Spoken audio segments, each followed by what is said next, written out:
ठीक है। परविंदर। हाँ, परविंदर है, कोई नहीं। तो आज हम शुरू करेंगे जो हमारा चैप्टर थर्ड है, किनशिप कास्ट एंड क्लास। दिखाई दे रहा है आपको? हेलो, दिखाई दे रहा है बच्चों? Yes sir. हाँ जी, हाँ जी। Parvinder, yes sir. दिखाई दे रहा है क्या? Yes sir. हाँ हाँ। तो इसमें हम जो है महाभारत के बारे में पढ़ेंगे, जो तीसरा चैप्टर था हमारा। बहुत ही इजी और आसान चैप्टर है ये, ठीक है ना। तो इसमें किनशिप कास्ट एंड क्लास के बारे में थोड़ा सा इसको रिमेम्बर करेंगे। उसके बाद जो है गूगल फॉर्म फिर आपको भेजेंगे। उस दिन आपने प्रणीत गूगल फॉर्म भरा नहीं था? गूगल फॉर्म किया नहीं था? सर टेस्ट हाँ, टेस्ट किया था। किया था। अच्छा, स्कोर आया था? कितना आया? सर बहुत कम आया था। चलो कोई बात नहीं, अगली बार प्रैक्टिस करना। प्रविंदर, आपने किया था? Yes sir. प्रविंदर, आपने किया था? Yes sir. सर थोड़े से किए थे। नहीं, सारा किया करो, ठीक है उसमें। Yes sir. ठीक है, उसी समय उसके आंसर आ जाते हैं, ठीक है। चलो, yes sir. Okay, let's start. Age of transformation है ना, कि कौन सा एज है जो ट्रांसफॉर्मेशन की है, हमारे पास क्या क्या उसके साक्ष्य हैं, ठीक है ना। और there are several change in economic and political life between 600 BC और 600 सी के बीच में। और ये बहुत सारे परिवर्तन आए, चाहे आर्थिक रूप से चाहे राजनीतिक रूप से। इसने बहुत सारा हमारी सोसाइटी को जो है इन्फ्लुएंस किया है। और इसमें एग्रीकल्चर में एक्सटेंशन हुई है, फॉरेस्ट्री एरियाज में एक्सटेंशन हुई है, और क्राफ्ट स्पेशलिस्ट है ना, और सोशल ग्रुप्स में, और सोशल डिस्ट्रीब्यूशन ऑफ वेल्थ में जो है काफ़ी परिवर्तन आए हैं। तो उसके बारे में ये चैप्टर है। और हिस्टोरियन ने जो है अंडरस्टैंड किया है कि किस प्रकार से जो टेक्स्ट हैं हमारे, उनके द्वारा हम जो है कैसे सोशल सिचुएशन और प्रैक्टिसेस को जो है वो कर सकते हैं, उनके बारे में जान सकते हैं। तो पिछले चैप्टर में हमने पढ़ा था इंस्क्रिप्शंस हैं हमारे पास, टेक्स्ट हैं, रिटर्न मटेरियल है, जो है ना, जो चीज़ें लैंग्वेज में जिस लैंग्वेज में कंपोज किया गया है, और ये चीज़ें क्यों कंपोज की गई, कौन थे इनके पीछे, और उनका क्या उसमें जो है उन्होंने सोसाइटी के बारे में क्या बताया है, यही इस चैप्टर में हमें करना है। महाभारत का जो क्रिटिकल एडिशन है, जो उसको हमने किया था क्लास में भी, कि इसका क्रिटिकल एडिशन जो था, समालोचनात्मक जिसको हम कहते हैं, संस्करण जो था, वो 1919 में जो है वो शुरू किया गया था। और इसके जो लीडर थे, जो इसके अध्यक्ष थे, वो थे इंडियन संस्कृतिस्ट वी.एस. सुक्तांकर थे। और ये एक स्कॉलर्स की पूरी एक टीम थी, जो जो विद्वान लोग थे उनकी एक टीम थी। और इनको एक टास्क दिया गया था क्रिटिकल एडिशन ऑफ महाभारत का करने के लिए। तो क्या क्या इसमें इन्वॉल्व था, और क्या क्या इन्होंने कलेक्ट किया, और इन्होंने संस्कृत मैन्युस्क्रिप्ट्स जो होती हैं, जो पांडुलिपियां हैं, उनको, जो टेक्स्ट था उनमें, उनको कलेक्ट करना था। और देखना था कि जो स्क्रिप्ट्स हैं, जो लिपि है, वो अलग अलग है या एक ही लिपि में ये लिखा गया है। और हमारे देश के अलग अलग पार्ट से इसको इकट्ठा करना था, कि अलग अलग पार्ट्स में जो है महाभारत का कैसे विकास हुआ है। तो इसलिए ये मनुस्क्रिप्ट्स जो हैं, these manuscripts are telling about the facts of Mahabharata. So इसमें जो है जब ये सेवरल वॉल्यूम्स में पब्लिश हुआ और कई वर्जन इसके आए, तो 13,000 पेजेस के करीब जो है ये पेजेस इसके हैं। प्रोजेक्ट के जो टाइम स्पैन है इसका 47 ईयर्स टू कंप्लीट है। 47 साल लगे इस प्रोजेक्ट्स को कंप्लीट होने में। और दो चीज़ें इससे निकल कर सामने आई, कि there were several common elements in the Sanskrit version of the story. कि संस्कृत वर्जन जो था उस समय, उसमें जो है सेवरल जो कॉमन एलिमेंट्स निकल कर सामने आए हैं। क्योंकि जो पुरानी पांडुलिपीज हैं, जो इस महाद्वीप में, उपमहाद्वीप में, सब कॉन्टिनेंट में पाई गई हैं, वो, और उन पांडुलिपियों से पता लगता है कि संस्कृत के वर्जन जो हैं कॉमन है। और दूसरा ये है कि रीजनल वेरिएशंस भी जो हैं वो भी दिखाई देती हैं, कि हर रीजन्स की अलग अलग भाषा होती है। जैसे साउथ इंडिया में अलग भाषाएं हैं, वहाँ द्रविडियन भाषा है, तो उनमें भी कई टेक्स्ट मिले हैं। तो इसलिए इसका जो समालोचनात्मक संस्करण जो तैयार किया था, वो जो है वीएस सुखतांकर जी ने किया था 1919 में। और कितने साल लगे इसको पूरा होने में? 47। 47 साल लगे, है ना। ठीक है। और कितने पेजेज का वॉल्यूम्स थे ये? 13,000। 13,000 वॉल्यूम्स। ठीक है। तो इसमें जो ये इनको जो काम दिया गया था, जो स्कॉलर्स को, उनका काम था कि किस प्रकार से हमने महाभारत का समालोचनात्मक अध्ययन करना है। रिफ्लेक्टिव वेरिएशंस, बहुत सारी विभिन्नताएं जो हैं वो इसमें देखी गई, जैसे कि सोशल हिस्ट्री जो है, डायलॉग्स हैं, है ना, और लोकल आइडियाज, प्रैक्टिसेस, और काफ़ी सारे कन्फ्लिक्ट्स जो संघर्ष हैं वो भी इसमें देखे गए। फिर ये भी पाया गया कि टेक्स्ट जो हैं, जो शुरुआती टेक्स्ट हैं संस्कृत में लिखे गए हैं, और इनको लिखने का काम कौन करते थे? ब्राह्मण्स करते थे, क्योंकि हमारी society was divided into 4 varnas, है ना।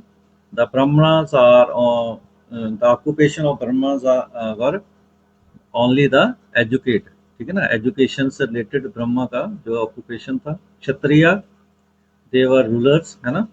और जो हमारे वैश्य तीसरा जो है वो हमारा वर्ण है, उनका काम क्या था? उनका काम था farmers, they were farmers, they were traders, okay. And the fourth one is Shudras, है ना। Shudras, they serve all the threes, है ना। तो ये हमने पढ़ा था कि तीनों की सेवा करते थे वो। तो इसलिए ब्राह्मण्स का काम था कि संस्कृत की जो टेक्स्ट है उनको लिखना था। और सोशल हिस्ट्री जो है वो जब हम उसको एक्सप्लोर करते थे, पहली बार 19वीं और 20वीं सेंचुरी में जो है वो एक्सप्लोर हुई है, उसका पता जो है उसको खोजा गया है, उसके जो वैल्यूज़ हैं उसके बारे में हमें पता लगा है। तो इसलिए हमारे स्कॉलर जो हैं उन्होंने और भी भाषाओं में जो है, अदर ट्रेडिशंस में भी स्टडी किया है, जैसे पाली भाषा, प्राकृत भाषा, तमिल भाषा, इनमें भी महाभारत के जो टेक्स्ट हैं वो मिले हैं, और प्राचीन काल के जो हैं वो संस्कृत में ज़्यादातर टेक्स्ट जो है वो मिले हैं। नेक्स्ट इज किनफॉक, है ना, कि हमारा जो रिलेशनशिप है, ठीक है ना, सगे संबंधी जो हैं उनका क्या है। किनफॉक होता है सगे संबंधी जो होते हैं, तो वो आइडेंटिकल नहीं थे, एक जैसे नहीं थे। They are in terms of numbers of members, उनके अलग अलग मेंबर्स थे, और their relationship with one another as well as the kind of activity they share. वे एक दूसरे के साथ जो थे वो कई चीज़ें शेयर करते थे, ठीक है। और same family, share food, other resources, and एक साथ रहते थे, वर्क भी करते थे, सारे रिचुअल्स काम करते थे एक जैसे। और फैमिली जो थी उनका नेटवर्क था, एक दूसरे से मिलना जुलना, ठीक है ना। और इसलिए इसको हम जो है टेक्निकल टर्म जो है किनफॉक कहते हैं। और ये नेचुरल बेस था, ब्लड बेस था, ठीक है ना। They are defined in many different ways, उनको अनेक डिफरेंट वेज में जो है वो डिफाइन किया गया है। जैसे महाभारत में पांडव और जो कौरव हैं, है ना। तो इसलिए अर्ली सोसाइटीज में हमें पता लगता है कि किन फॉक जो थे वो सगे संबंधी जो हैं वो आइडेंटिकल भी थे, दे आर नॉट आइडेंटिकल, है ना। और they are live in a same group, same class, और इन अ सेम प्लेस। आवाज आ रही है मेरी? हेलो। Yes sir. हाँ जी। तो इसलिए हिस्टोरियन जो हैं उनको इन्फॉर्मेशन मिलती है कि किस प्रकार से प्राचीन हमारे जो हैं फैमिलीज थी, उनका क्या क्या ऑक्यूपेशन था, उनकी क्या रिलेशनशिप थे, उनका जो है हिस्टोरियन ने इन्वेस्टिगेट किया है, उनका एटीट्यूड, उनको एनालाइज किया है, किनशिप को एनालाइज किया है, फैमिलीज को एनालाइज किया है ना। और इसलिए क्या क्या उनमें चेंजेज आए हैं, ये सारी चीज़ें इसमें बताई गई हैं। द आइडियल ऑफ पेट्रिलिनी, पेट्रिलिनी क्या होता है? पेट्रिलिनी क्या होता है? हेलो। सर पता नहीं। पता नहीं है? अच्छा। No sir. हाँ, पेट्रिलिनी अभी बताएंगे आपको। At one level the Mahabharata is a story about this. It describes a feud over land and power between two groups of cousins, the Kauravas and the Pandavas, who belong to single ruling family, that of the Kurus, and a lineage dominant over the Janapada. तो ये मुझे बताओ कि जो महाभारत में कौरव और पांडवों का जिक्र किया गया है ना, ये कौन से महाजनपद से संबंधित है? सर कुरु। हाँ जी, कौन से? सर कुरु। हाँ हाँ हाँ, कुरु से। गुड गुड, कुरु। ठीक है ना। कुरुवंश जनपद था, महाजनपद जिसमें हम पढ़ा था उसमें।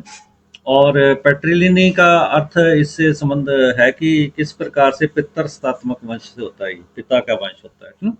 वंश की गणना जो है पिता के माध्यम से करना, कि ये पिता का वंश है, ठीक है ना। तो पैट्रिलिनी को इसमें हम समझेंगे कि जो महाभारत में स्टोरी है वो क्या है, वो एक लैंड की स्टोरी है, फ्यूड ओवर लैंड, ठीक है ना। फ्यूडलिज्म जो शब्द बना है, भूमि का एक टुकड़ा। Power between two groups of cousin, दो जो भाई हैं, है ना, दो कजन्स ब्रदर्स जो हैं उनके बीच में जो है पावर को, शेयर को लेकर जो है ये कहानी है, या इसको कह सकते हैं ये टेक्स्ट है। कौरव और पांडव जो है सिंगल रूलिंग फैमिली से संबंधित रखते हैं, और कुरु जो हैं वो डोमिनेट करते हैं महाजनपद कुरु के ऊपर। तो इसलिए दोनों के बीच में बैटल होती है ना, कन्फ्लिक्ट होता है, और महाभारत का जो है युद्ध होता है, और आखिर में पांडवों को क्या होता है, विजय मिलती है।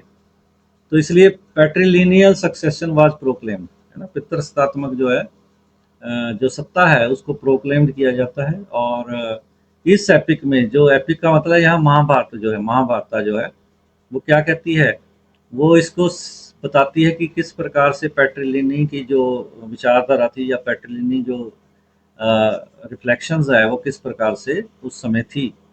तो इसलिए पैट्रिलिनी सन जो है ये रिसोर्सेज के ऊपर क्लेम करते थे, और जब फादर की मृत्यु हो जाती थी उसके बाद सीधा अधिकार जो था वो पुत्रों का हो जाता था।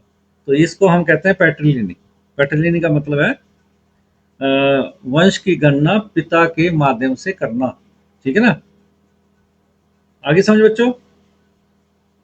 Yes sir. हाँ जी। तो रूलिंग डायनेस्टी जो है वो इसमें बताया गया है कि किस प्रकार से जो है सन जो है, अगर सन जो है उसको किस प्रकार से उसका पिता जो है वो आगे जो है उसको अपना वारिस बनाता था, और किस प्रकार से पैट्रिलिनी जो है वो शब्द जो है यूज होता था यहाँ पर, ठीक है। प्रभावती गुप्ता का कहा गया है यहाँ पर। प्रभावती गुप्ता कौन थी? She was the daughter of Chandragupta Maurya, Chandra है ना, चंद्रगुप्त। चंद्रगुप्त हाँ, द्वितीय की तो बेटी। हाँ, तो उसने क्या किया था, उसने जो था पावर को एक्सरसाइज किया था। और आपने सुना होगा लैंड ग्रांट्स दिए थे, पिछले चैप्टर में हमने पढ़ा था इसको, लैंड ग्रांट्स किया था ना उसने। Yes sir. आगे देखो, कुरु और पंचाल रीजन जो है ये आपके मैप में दिखाया गया है। कुरु ये वाला एरियाज है, ये वाला कुरु, ठीक है ना।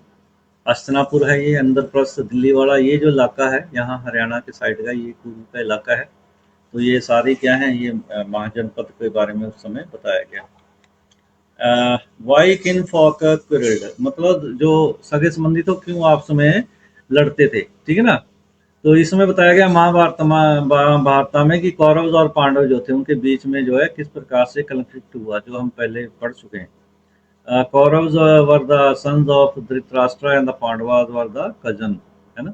तो इसमें ये बताया गया है कि किस प्रकार से जो है दोनों जो भाई हैं उनके बीच में जो है ये युद्ध हुआ। पांडव आखिर में जीत जाते हैं, और किस प्रकार से जो है ये जो है कहानी जो है वो चलती है आपस में, और इसके टेक्स्ट को जो है लिखा गया, और आज जो है ये टेक्स्ट हमारे सामने है, ठीक है बच्चों, समझ आ रहा है?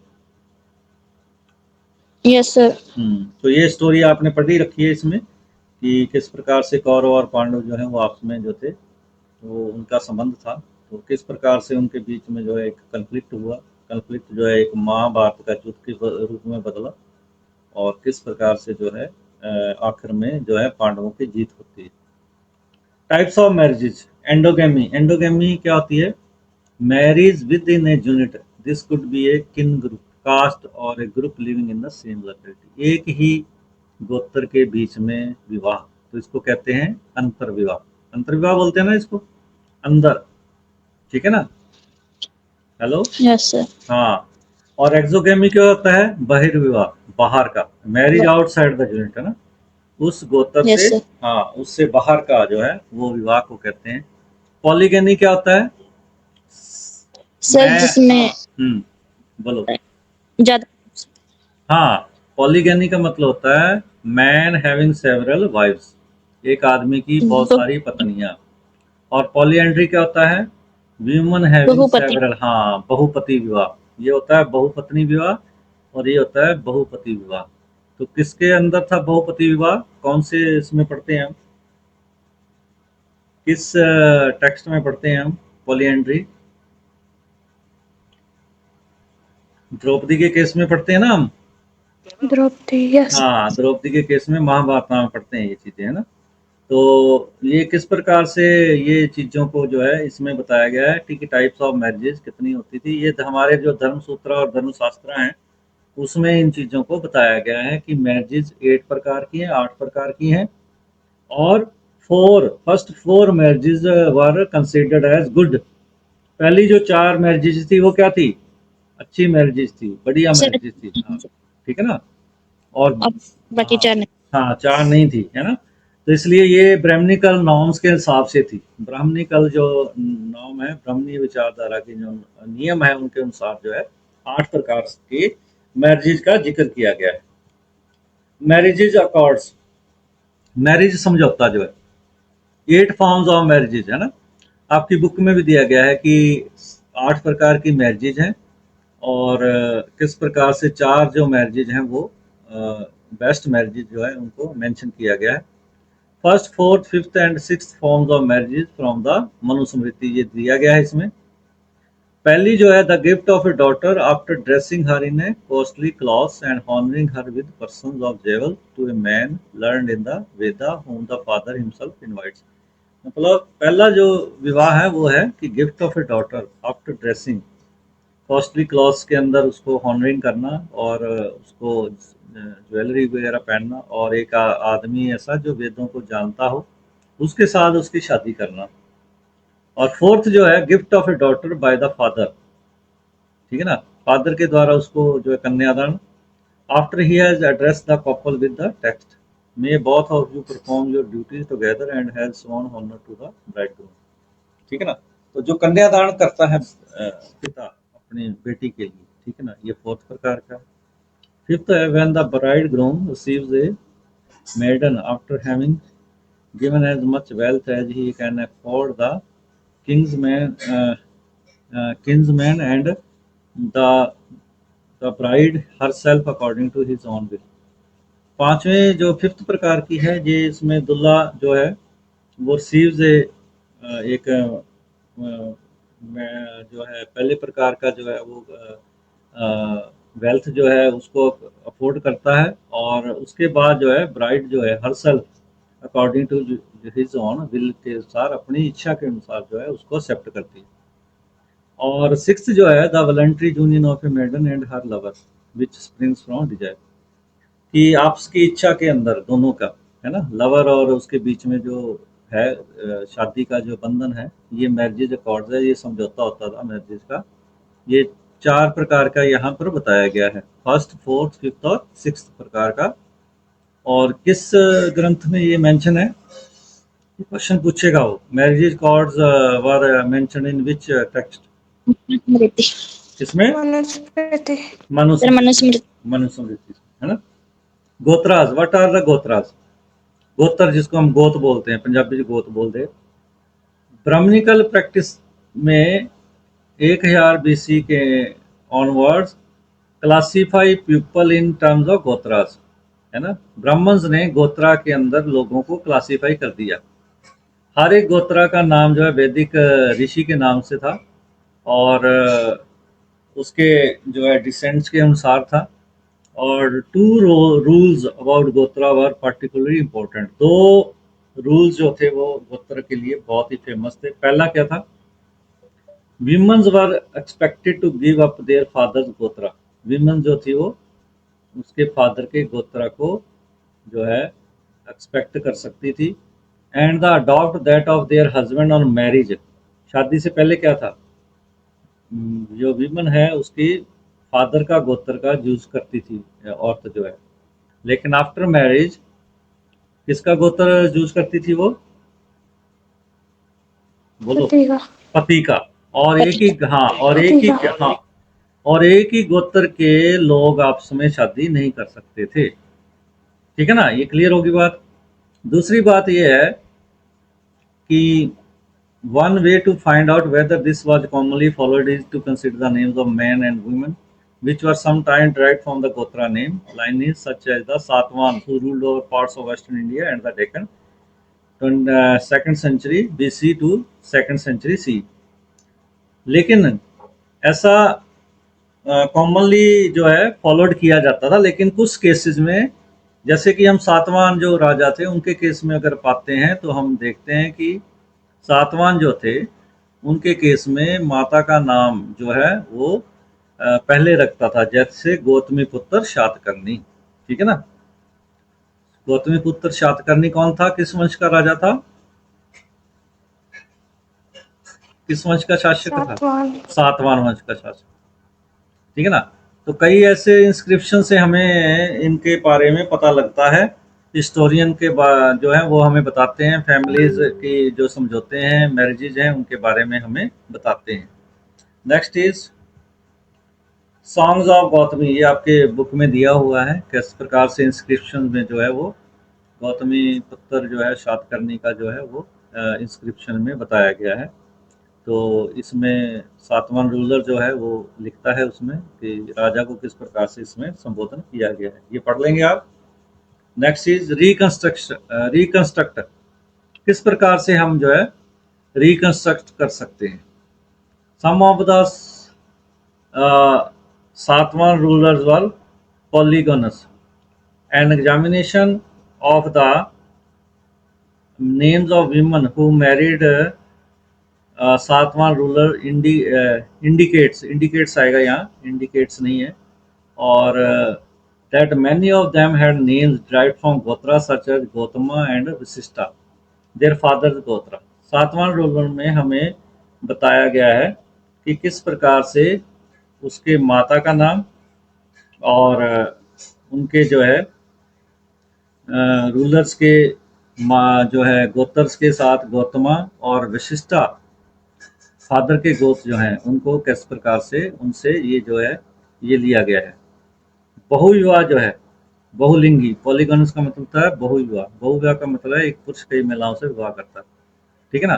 तो सातवां रूलर्स में कई महिला, एक रूलर जो है कई महिलाओं से जो है वो उसके बारे में इसमें बताया गया है, लेकिन दे evidently retained these names instead names as they were required to do according to the Brahminical rule। लेकिन वो इस प्रकार से अपना करते थे कि ब्राह्मणिकल रूल्स के अकॉर्डिंग ही वो चीजें कर सकते थे। जैसे सातवां रूलर अपने आप को ब्राह्मण मानते थे, लेकिन ब्राह्मण ही क्या, उस समय ब्राह्मण रूलर नहीं हो सकता था, ठीक है ना। क्योंकि रूलर कौन हो सकता था, रूलर हु वर रूलर्स, कौन से जो थे वो रूलर हो सकते थे, वैश्य। नहीं वैश्य नहीं, क्षत्रियाज, है ना, क्षत्रियाज वर रूलर्स, है ना। They protect from the enemy, ठीक है ना, they rule over the kingdom, they rule over the Mahajanapada, है ना, क्षत्रिय है ना, सेकंड जो वर्नाज है, क्यों, यस सर। हाँ। तो what is apparent is that some of these women belong to the same gotra, एक ही गोत्र की होती थी, है ना। और recommend in the Brahmanical text exogamy, ठीक है ना। एक्सोगेमी क्या था, हमने पढ़ा था अभी,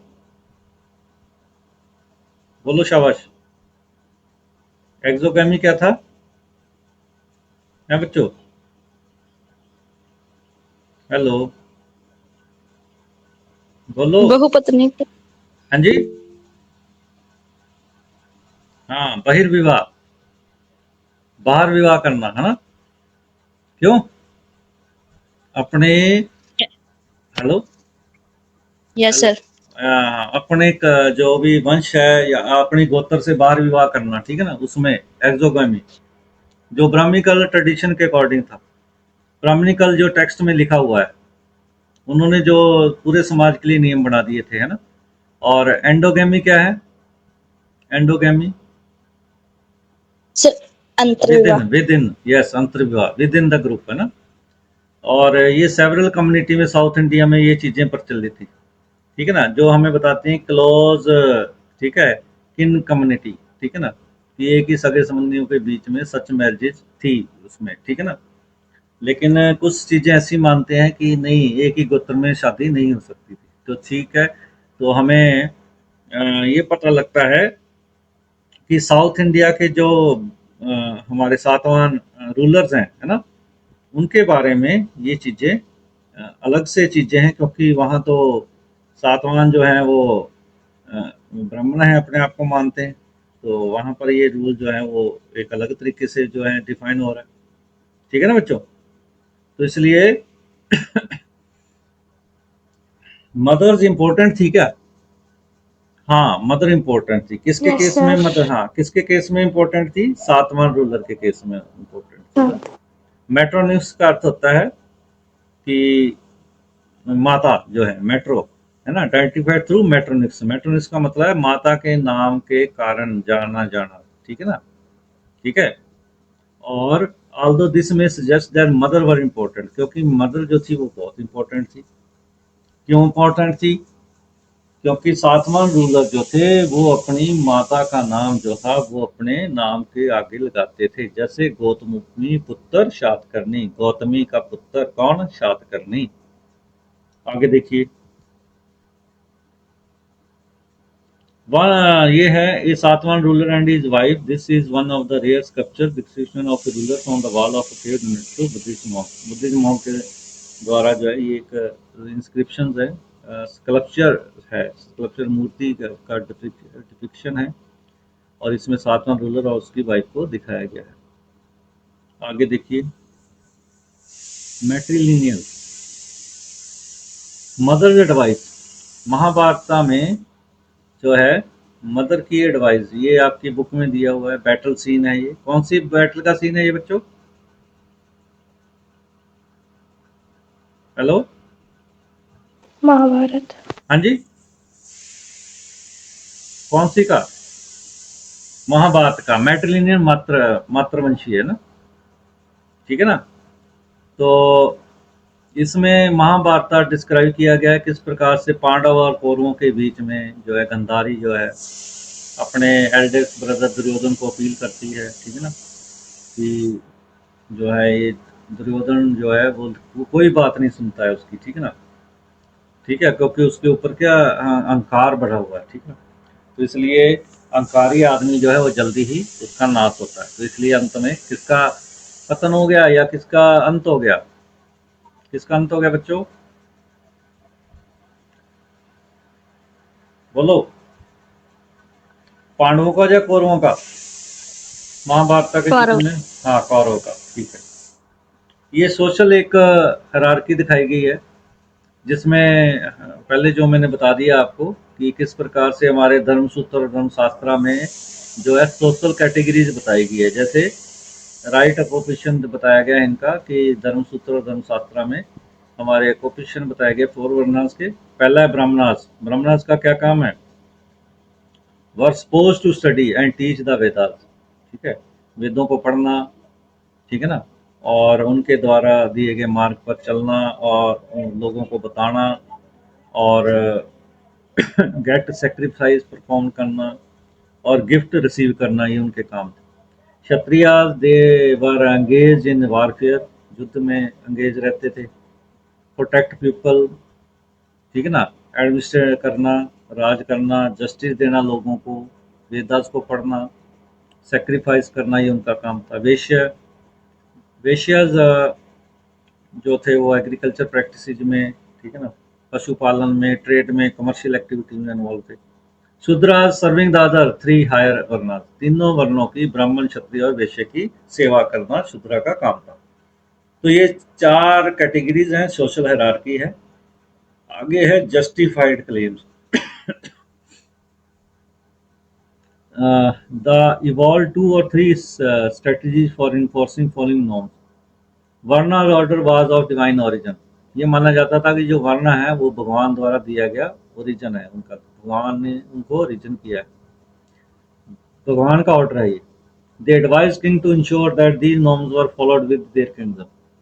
ब्राह्मणों का ये कहना था कि ये जो भगवान द्वारा दिया गया ओरिजिन है वर्णास का, ये फॉलो होना चाहिए, इसको स्ट्रिक्ट जो है फॉलो करवाना है आपने पूरे अपने साम्राज्य में, ठीक है।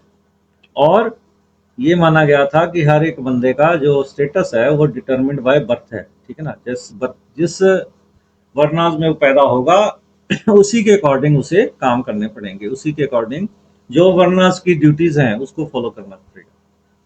तो ये जो ब्राह्मण्स हैं, या जो हम कह सकते हैं धर्म सूत्र और धर्मशास्त्र में इसको डिफाइन किया गया है, ठीक है ना। A divine order.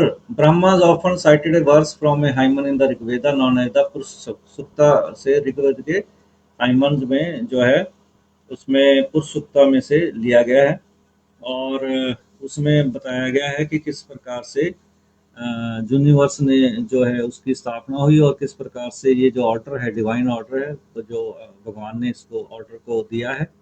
और Brahman was his mouth of his arms was made the Kshatriya. Brahman जो है उसके मुख से, मुख जो है ना, उसका मुख जो है ब्राह्मण वाज उसका मुख है, आर्म जो है वो क्षत्रिय है। हिज थाइज बिकम द वेश्या।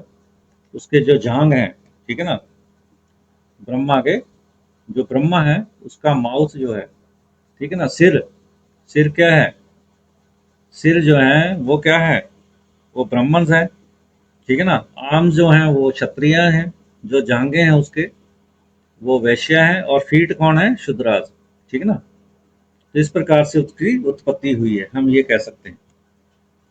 तो ये द ट्री ऑफरिंग्स है, सोशल रोल्स है, प्रॉपर सोशल रोल है द्रोणा का, ब्राह्मण का और कुरु का, किस प्रकार से जो है गुरु द्रोणाचार्य ने जो है अपने शिक्षकों, अपने जो उसके स्टूडेंट्स थे ना उस समय, उनको शिष्यों को किस प्रकार से ट्रेंड किया, ठीक है ना। द्रोणाचार्य ने किस प्रकार से जो अर्जुन को जो है वो अब शिक्षा दी, और एकलव्य जो था वो एक आदिवासी था, ठीक है ना, वो जंगलों में रहता था, लेकिन उसको अपना गुरु नहीं बनाया। तो अंत में जो एकलव्य था उसने अपनी जो है गुरु द्रोणाचार्य को पूजना शुरू किया, और उसको मिट्टी के रूप में उसकी मूर्ति बना के उससे शिक्षा लेनी शुरू कर दी। तो इस प्रकार से जो है अर्जुन भी एक बहुत स्किल्ड जो था वो एक सैनिक बन गया था अच्छी शिक्षा के द्वारा, लेकिन एकलव्य जो था निषाद था, तो इसलिए उसको द्रोणाचार्य ने नकार दिया था। लेकिन अंत में जो है उसने गुरु दक्षिणा के रूप में गुरु द्रोणाचार्य ने उसका अंगूठा मांग लिया था, ठीक है, क्योंकि दुर्योधन से भी ज्यादा जो था वो निपुण हो चुका था अपने स्किल्ड में। तो ये पूरी कहानी है, ठीक है ना। तो इसलिए द्रोण ने कहा था कि अर्जुन से बढ़कर कोई नहीं है ना, अब अर्जुन से बढ़कर कोई नहीं है। कम्प्लेक्सिटी ये एक होती है कि किस प्रकार से हम कह सकते हैं कि कोई चीज, जैसे कोई नॉर्म्स हैं, तो नॉर्म्स पूरे फॉलो नहीं थे, क्योंकि नॉन क्षत्रिय भी किंग थे, लेकिन इन ब्राह्मणिकल ट्रेडिशन में तो ये कहा गया कि क्षत्रिय ही राजा बन सकते हैं। तो इसलिए कुछ कम्प्लेक्सिटीज हैं, कुछ दुविधाएं हैं, जिससे हम उनको जो है कह सकते हैं कि उसमें थोड़ा सा हमें ये भी डाउट सा है कि ऐसा कैसे हो गया कि जब क्षत्रिय राजा बन सकता है तो फिर ब्राह्मण कैसे राजा हो सकता है, ठीक है। तो उस केस में हम अब पढ़ेंगे इसमें। आवाज आ रही सबको? Yes hello, sir. हाँ जी। अब देखो, शास्त्रों के अनुसार क्षत्रिय ही राजा हो सकता है, ये लिखा हुआ है इसमें, दिखाई दे रहा है सबको? ठीक है, दिखाई दे रहा है ना? Hello hello. Yes sir. हाँ, लेकिन मौर्य जो थे उनका सोशल बैकग्राउंड क्या था, जिन्होंने बहुत बड़े एम्पायर के ऊपर, एम्पायर जो को सजोया और उसके ऊपर शासन किया। बुद्धि टेक्स्ट मानते हैं कि वे क्षत्रिय थे, लेकिन ब्राह्मण ग्रंथ मानते हैं कि वो लो ओरिजिन के थे, ठीक है ना, निचली जाति से थे। शुंग जो है, शुंग वंश, पुष्यमित्र शुंग उसका राजा था। कन्नौज, इनको मौर्य के सक्सेसर बोला जाता है, मौर्यन के बाद जो है आने वाले, ठीक है ना। ये कौन है? शुंग और कन्नौज हैं, ये ब्राह्मण थे। और आगे जो बताते हैं कि ये जो पॉलिटिकल पावर थी, इसको जो था उसके रिसोर्सेज को उसको डिपेंड करना जो है राजा के रूप में क्षत्रिय का ही काम था, ठीक है ना। क्षत्रिय के घर पैदा होने का मतलब था राजा ही बनना। तो लेकिन कुछ कम्प्लेक्सिटीज है, जैसे किसके केस में? मौर्याज के केस में, ठीक है। और jatis and social mobilities, Brahmanical theory में वर्णा जो है, वर्णा जो है जाति लाइक वर्णा बर्थ के ऊपर डिपेंड है, ठीक है ना। और varnas was fixed at 4, there was no restriction of the number of jatis. जैसे वर्ण जो है वो 4 ही फिक्स हैं, लेकिन जाति में ऐसा कोई फिक्स नहीं है। और ब्राह्मणिकल अथॉरिटी में न्यू ग्रुप्स हैं, जैसे निषाद आ गया, ठीक है। लेकिन जो है आगे जो हम कहते हैं वो ऑक्यूपेशनल का मतलब है कि व्यवसायिक कैटेगरी भी आ गई उस समय। उसके बाद कौन कौन सी, जैसे सुनहरे आ गए, है ना, स्वर्णकार जिसको हम बोलते हैं, वो उनकी, ठीक है ना। और वो भी अपने आप which did not easily fit into the 4 fold varna system, they classified them as a jati, क्योंकि वो उन्होंने अपने आप को वर्ना के इंक्लूड नहीं किया, तो इसलिए उनकी अपनी एक अलग से जाति बन गई। और श्रेणी और गिल्ड, जो व्यापारी थे उनकी अपनी श्रेणी थी, अपनी उनकी गिल्ड थे, तो इसलिए उन्होंने भी कोई वरना या उसमें नहीं थे, उनकी अपनी एक जाति, प्रोफेशन जाति जो थी वो ऑक्यूपेशन के अनुसार बन गई। तो इसलिए हम ये मानते हैं कि कम्प्लेक्सिटी तो है, चाहे वो वर्ना सिस्टम में हो, चाहे जाति सिस्टम में हो, या सोशल मोबिलिटीज में। समझ आ रहा है सभी को? Hello? Yes, sir. Yes, sir. हाँ जी। हाँ, 4 वर्णों से परे क्या था? 4 वर्णों से परे जब हम देखते हैं कि there are several diversity in the subcontinent, ठीक है ना। और किस प्रकार से ब्राह्मणिकल आइडिया जो थे वो 4 वर्णों में डिवाइड किया गया था। और संस्कृत के ग्रंथ हमें बता रहे हैं कि किस प्रकार से अनसिविलाइज्ड और इवन एनिमल लाइक जो है वो कई वर्णों कई जो है लोगों को जो है वो ट्रीट किया जाता था, ठीक है।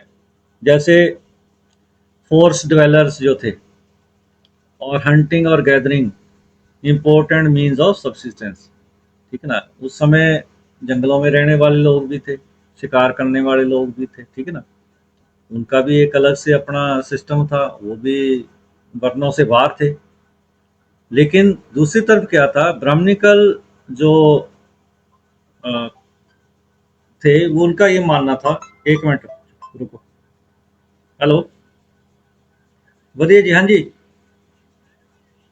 किवें पौने 6,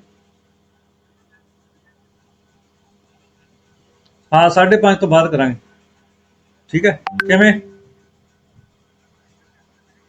हाँ हाँ कोई गल नहीं, अजे ना तू कड्डी इनू 5:30 तो बाद है, बता दी है ना विसल 5:30 तो बाद, ठीक।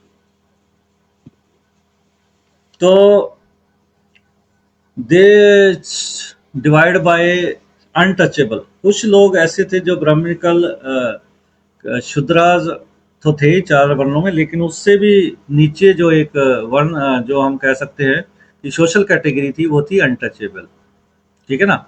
उन्हें अनटचेबल का रूप में जो है क्लासिफाइड किया गया था।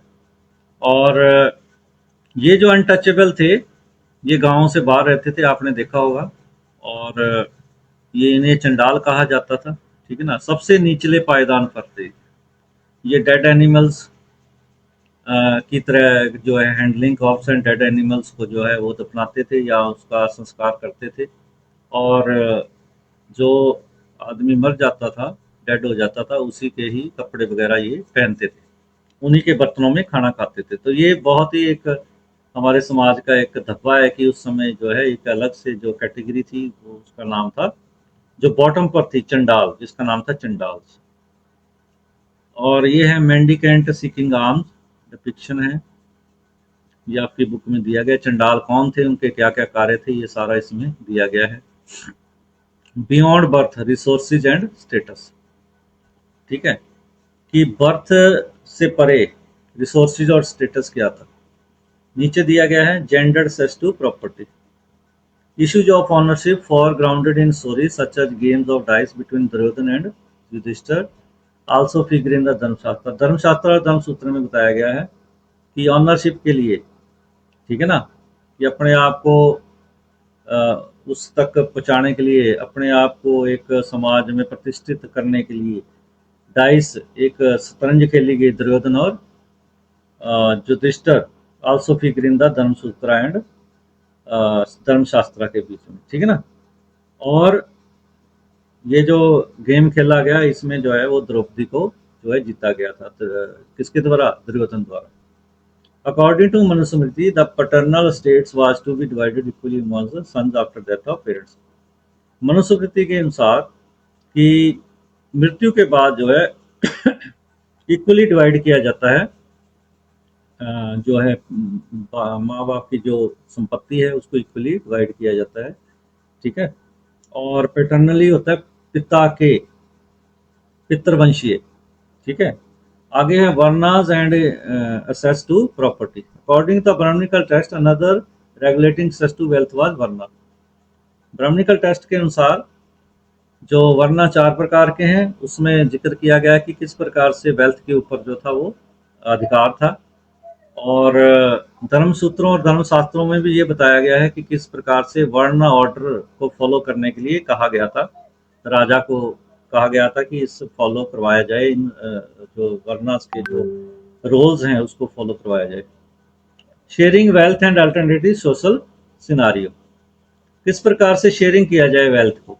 सो far we have examined situation where people either claimed और were assigned status on the basis of their wealth, कि प्रॉपर्टी के वेल्थ होती है, प्रॉपर्टी पैसा है ना, उसके अनुसार सिंबल है ये, ठीक है ना, उसके अनुसार ही एग्जामिन किया जा सकता है लोगों को। और however there were other possibility as well, situation where man who were generous were respected while those were miserly or simply accumulated wealth for themselves were despised। जिनके पास ज़्यादा पैसा होता था, जो वेल्थ वाले लोग थे, उनको ज़्यादा रिस्पेक्ट, और जो जिनके पास नहीं था उनको कम जो है वो आंका जाता था। तो इसलिए रिसोर्सेज का और स्टेटस का बहुत महत्वपूर्ण योगदान था उस समय, ठीक है। आगे है द्रौपदी का क्वेश्चन है, सोर्सेज है, ये आपके बुक में दिया गया है मंजम निकाय में, पाली भाषा में। बुद्धि टेक्स्ट जो है मंजम निकाय है, उसमें ये है डायलॉग है, राजा अवंतीपुर और उसके बुद्धा नेम्ड कचानन, उसके बीच में जो है ये जो है वो वार्तालाप है, उसको आप पढ़ सकते हो। आगे है सोशल कॉन्ट्रैक्ट। बुद्धि टेक्स्ट जो है वो हमें बताते हैं alternative understanding of social inequality, कि किस प्रकार से समाज में विभिन्नताएं थी और सोशल कॉन्फ्लिक्ट था, ठीक है ना। सूत पिटका जो है, सूत पिटका किस का ग्रंथ है, कौन से धर्म का ग्रंथ है? हेलो, बौद्ध। बौद्ध, यस, बौद्ध धर्म का ग्रंथ है, ठीक है ना। तो इसमें बताया गया कि किस प्रकार से सोशल कॉन्ट्रैक्ट होता था। देखो इसमें बताया गया है, human being did not have fully evolved bodily form nor was to world of plants fully developed, all being lived in an idyllic state of peace, taking from nature only what they needed for each meal, ठीक है ना। कि लोगों जो है वो plants के ऊपर निर्भर हैं, ठीक है ना, जंगलों के ऊपर निर्भर हैं, वो अपनी आजीविका के लिए जो है, अपने भोजन के लिए, ठीक है ना, इनके ऊपर डिपेंड है, ठीक है। और उन्हें पीस चाहिए, ठीक ना, ऐशो आराम की जिंदगी नहीं, उन्हें एक शांति चाहिए, ठीक है ना, और नेचर से जो है वो बहुत ही नज़दीक है। तो ये बताया गया है इसमें। आगे है हैंडलिंग टेक्स्ट। टेक्स्ट को हैंडलिंग कैसे करते हैं, जैसे प्राचीन काल के जो हमारे टेक्स्ट हैं, जैसे प्रकृत, पाली, तमिल भाषा में, संस्कृत में, ठीक है ना, उनके हमें टेक्स्ट मिले हैं, ग्रंथ मिले हैं, तो उनको एनालाइज करना, उनको अध्ययन करना, है ना, यही तो काम था वी.एस. सुक्तांकर का, ठीक है। उन्होंने किस प्रकार से उसको एनालाइज किया और उनको फाइंडिंग उनकी क्या क्या निकली, ठीक है, कि किस प्रकार से उस समय के जो महाभारत है वो अलग अलग वर्जन में मिली है, ठीक है ना, और उसको किस प्रकार से हिस्टोरिकल उनका अंडरस्टैंडिंग और हिस्टोरिकल सिग्निफिकेंस देखा गया है, उनकी इंपॉर्टेंस देखी गई है। आगे है लैंग्वेज एंड कंटेंट, ठीक है। जो हिस्टोरियंस हैं उन्होंने 2 प्रकार से जो है टेक्स्ट को डिफाइन किया है। पहला है नरेटिव, ठीक है। नरेटिव क्या होता है? प्रशिक्षण about social norm designated as didactic, ठीक है ना, नरेटिव करना, ठीक है ना, वार्तालाप करना, ठीक है ना, आख्यान जिसको बोलते हैं, ठीक है ना। और इसमें जनरली बताया गया ये महाभारत के बारे में, ठीक है। लॉर्ड कृष्णा जैसे इस साइड में जो है वो उपदेश दे रहे हैं, ठीक है ना, अर्जुन को गीता का उपदेश बैटलफील्ड में दे रहे हैं, ये पेंटिंग है। और most didactic section of the Mahabharata is the Bhagavad Gita. ठीक है, जो संदेश देने का सबसे बड़ा तरीका है महाभारत में वो भगवत गीता है, जिसमें लॉर्ड कृष्णा अर्जुन को क्या करते हैं, उपदेश देते हैं, उससे बात करते हैं, बात करते हुए का ये फिगर है। तो इसलिए लैंग्वेज की जरूरत है और कंटेंट की जरूरत पड़ती थी।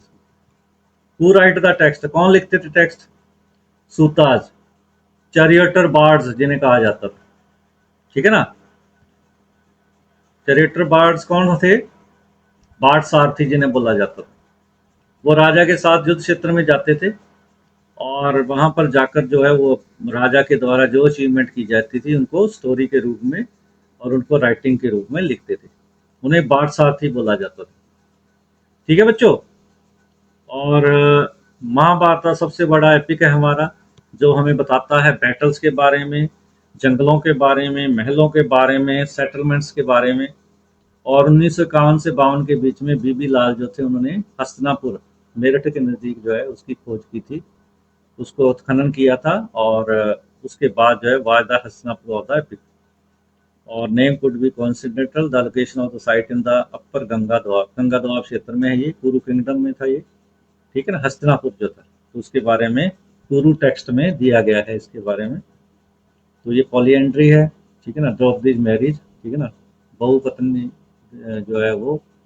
और डायनेमिक टेक्स्ट है महाभारत, उसके बारे में आपने पढ़ा था कि किस प्रकार से महाभारत एक डायनेमिक टेक्स्ट है। ठीक है ना, जो हमें अलग अलग कम्युनिटीज़ के बारे में बताता है, उनके रहन सहन के बारे में, उनकी पेंटिंग के बारे में, उनकी लिवलीहुड के बारे में। ठीक है ना, और किंग फॉक के बारे में बताता है। ठीक है ना, कन्फ्लिक्ट्स के बारे में बताता है, संघर्ष के बारे में बताता है। तो इसलिए ये बदलता रहा है, डायनेमिक टेक्स्ट है। डायनेमिक का मतलब होता है बदलते रहना, एक जैसा नहीं रहना, क्योंकि अलग अलग भाषाओं में भी ये मिला है।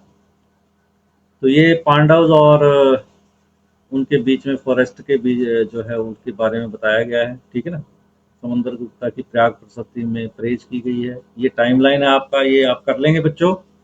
ठीक है, कौन कौन से सन में जो है ये टाइमलाइन आया। ठीक है, धर्मशास्त्र और धर्मसूत्र। ठीक है, तो आज के लिए इतना ही था।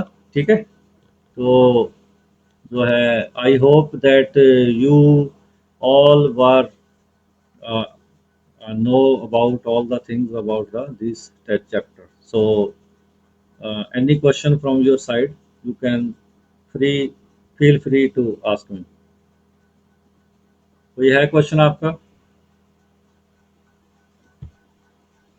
Hello hello, Yes, sir. हाँ जी बताइए, कोई है क्वेश्चन? No, sir. है, नहीं है? तो अभी मैं इसमें No, आप, sir. हाँ इसमें आपको मैं अभी ना वो भेजूंगा गूगल लिंक। ठीक है, तो वो आपने करना है। ठीक है, ओके, ठीक है, आज का जो क्लास का गूगल लिंक है वो आपने करना है। Okay sir. ठीक है, तो एक बार आपका ना वो जो वीडियो ऑन कर देना थोड़ा, जो है इसमें हम अटेंडेंस ले लेंगे। ठीक है,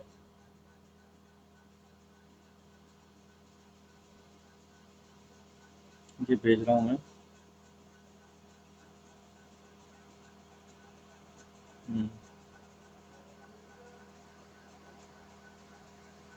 ठीक है बच्चों, ठीक है, ओके, जाओ।